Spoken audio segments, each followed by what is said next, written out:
And welcome to Network. My name is Phumelele Zondi with your technology and social media news. It's SABC Network on Facebook, Twitter, and Instagram. News Network at sabc.co.za on email. This week, our Twitter poll is asking you about security of your stuff on social media. This as TikTok has been taken to court in America. Results of that are coming up later in the program. Firstly, here's what's coming up today. We have details on why some citizens in Soweto are concerned about fiber optic cables in the area. We find out about students who are gaining new tech skills in China. They're now banned. And in our discussion, we chat about the latest on Spectrum. We often cry for better internet access, and now there are various organizations that are putting up fiber optic cables in various areas.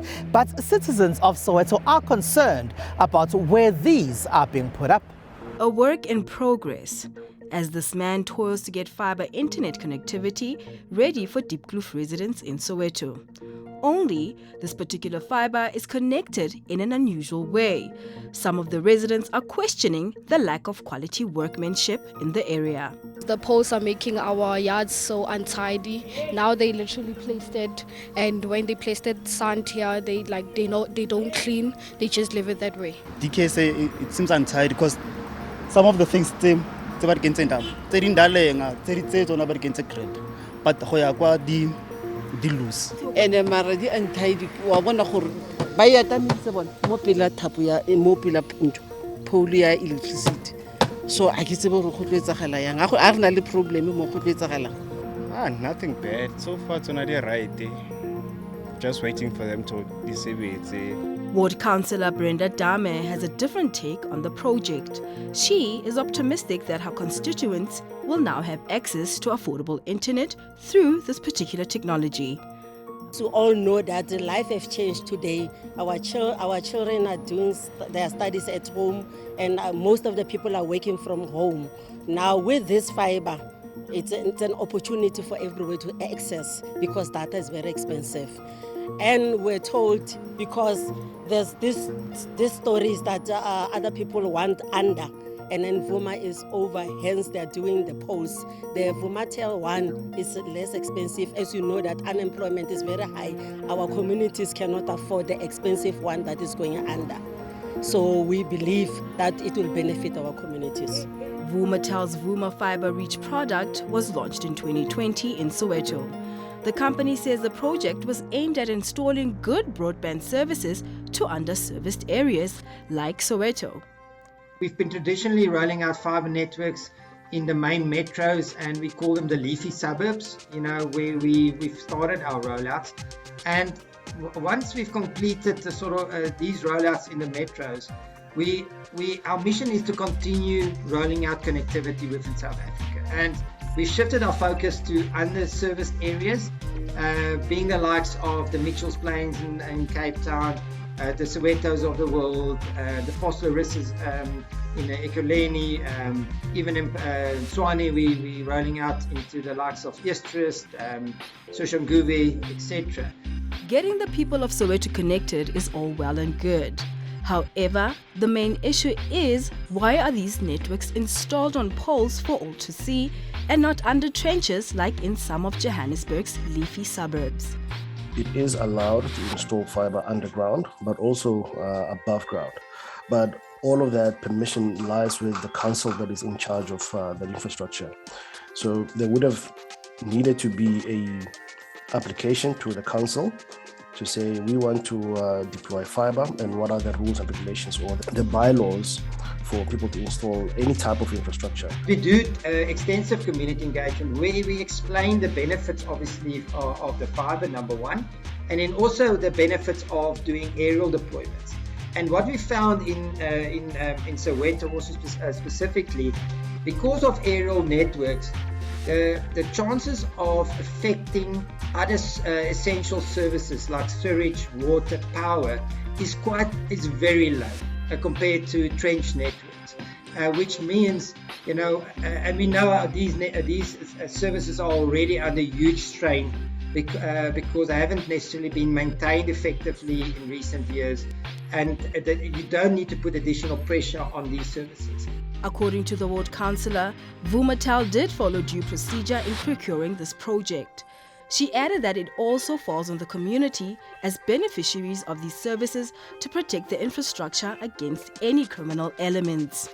Remember, we're living in the fourth industrial revolution where like I've already explained, but because of Nyaopes and whatever, we cannot say we don't want that development. So the community, it's about time community must stand up and protect what is theirs. Still a work in progress. These aerial fiber networks have so far been installed in some of Soweto's Deep Kloof and Orlando municipal wards. South Africa has a shortage of skills that are needed for what's often called the fourth industrial revolution.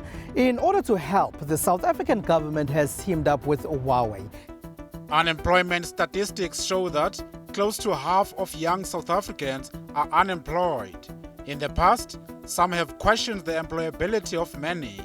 The COVID-19 put a lot of people out of work too, and many will need to be upskilled or reskilled, especially for the current fourth industrial revolution.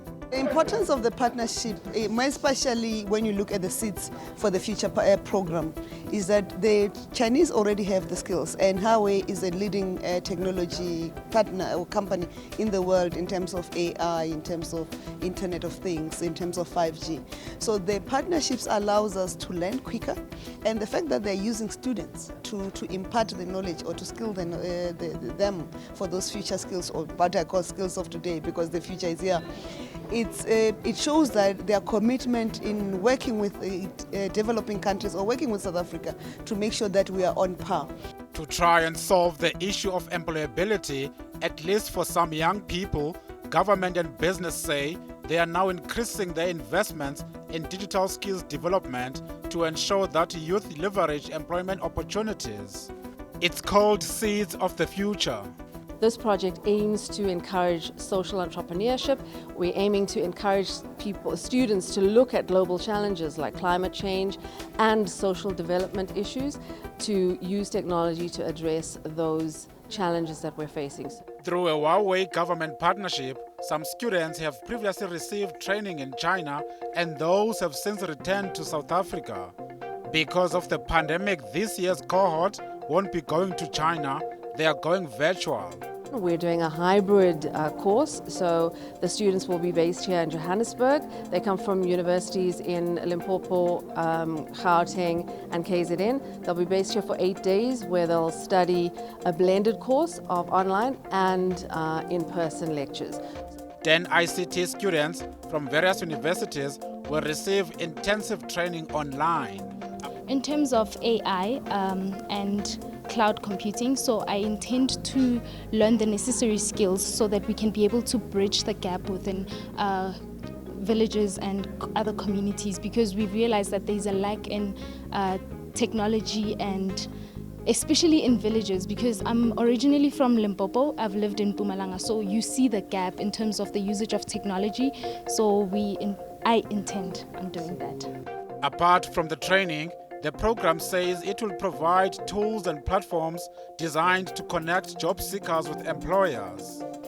The students are then eligible to apply for bursaries through the Huawei bursary program, and then they also become eligible to apply for positions within Huawei through our graduate programs and through our internships. And in the course of the past few years, we've had some of the seed students join Huawei and work within the business, mostly in the engineering side. So there's that option available to them, and then they form part of the global Huawei Seeds alumni. Litwaba Matlala is a past participant of the program. I did the program with Huawei last year, which is the Seed for the Future program. It was great. I got to learn about the Chinese culture and the technologies including AI, cloud computing, HMS and others. This year, those participating will get skills in the Internet of Things, or IoT, cybersecurity and digital trade.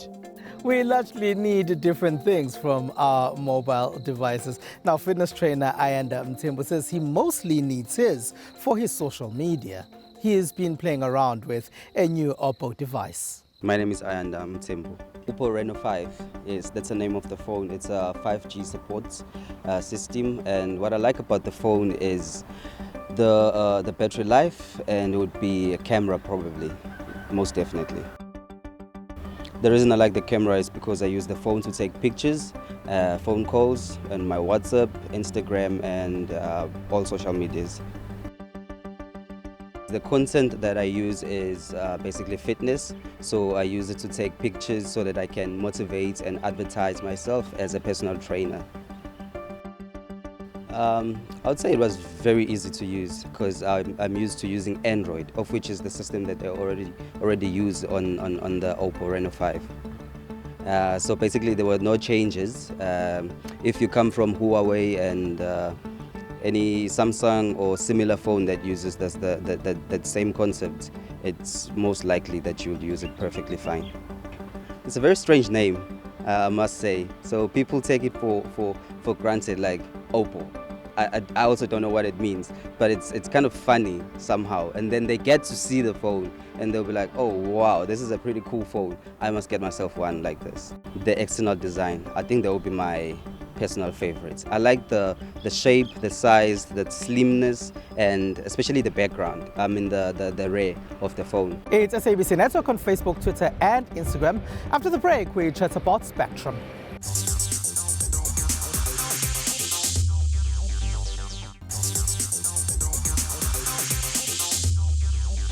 SABC Network on Facebook, Twitter, and Instagram. Use network at sabc.co.za on email. Welcome back.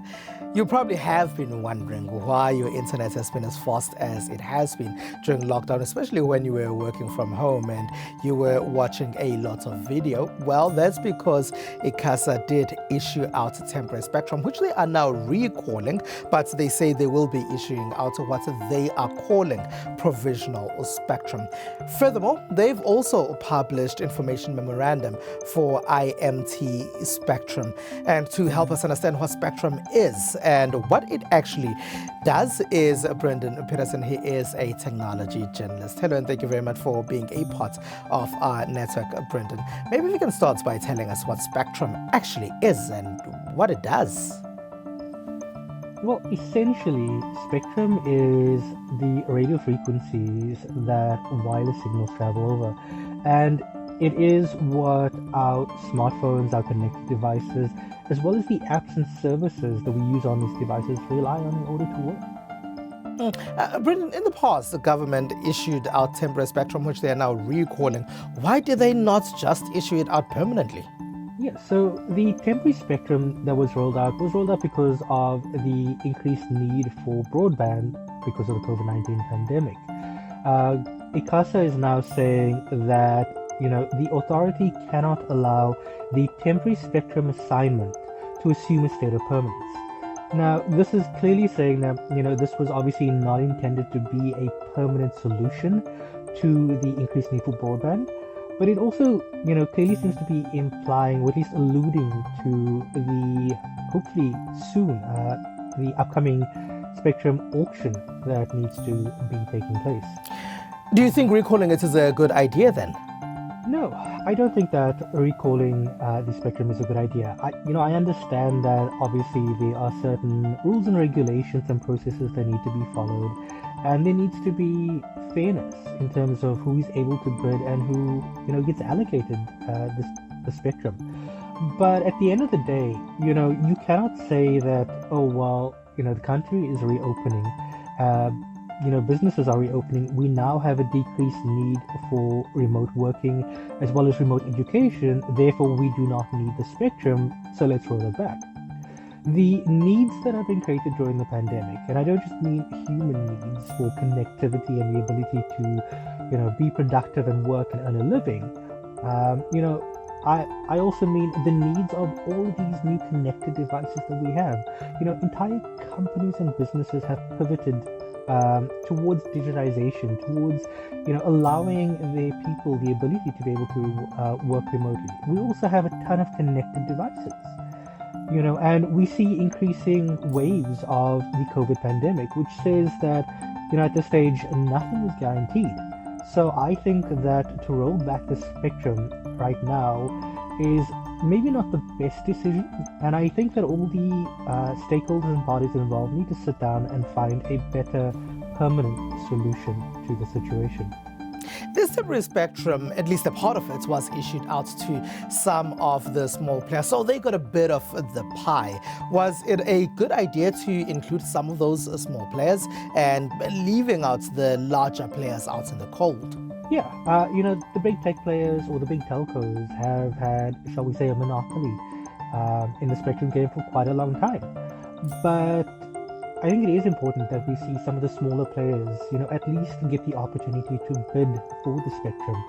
Because, as I've said, the spectrum is going to be vital for obviously things like 5G. But it's going to be vital for innovation and things like 5G.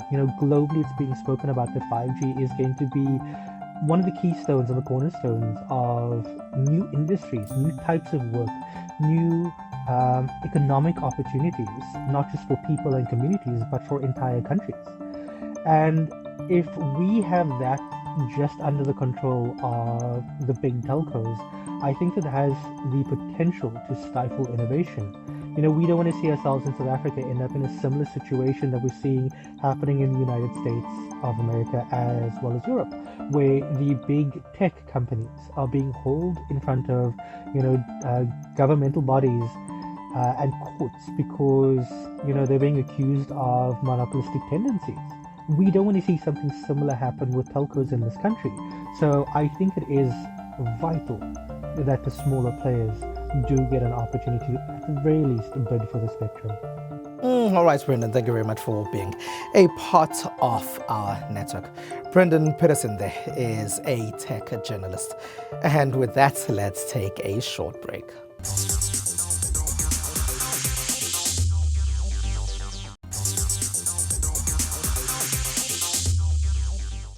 It is the SABC Network on Facebook, Twitter, and Instagram. News Network at sabc.co.za on email. Let's take a look at what else took place in the rest of the world in the technology space.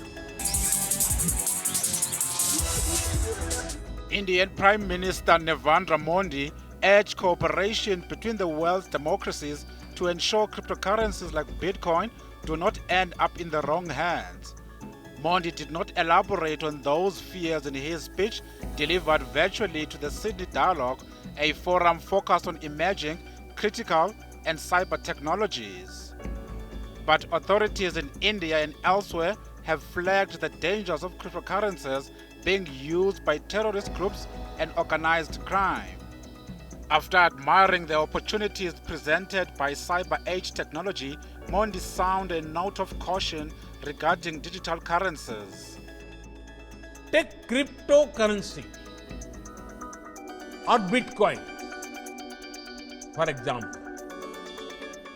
It is important that all democratic nations work together on this and ensure it does not end up in wrong hands, which can spoil our youth. Indian officials currently drafting regulations are likely to propose a ban on all transactions and payments in cryptocurrencies. Modi chaired a meeting to discuss India's approach to cryptocurrencies. In September, regulators in China banned all cryptocurrency transactions and mining of cryptocurrency. Non-forgeable tokens have exploded in popularity this year, with NFT artworks selling for millions of dollars. Some find the trend confusing, while others see NFTs as the next phase in art collection. An NFT is a digital asset that exists on a blockchain, a record of transaction kept on network computers. The blockchain serves as a public ledger, allowing anyone to verify the NFT's authenticity and who owns it.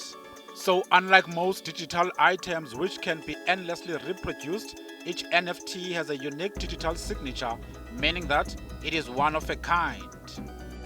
It's really just seeing is believing. I think the biggest step is beginning to abstract it from the computer screen and from the phones, because when you see it on a computer, people think, oh, this is just screensaver arts, or this belongs on a computer. No, this belongs in something much bigger.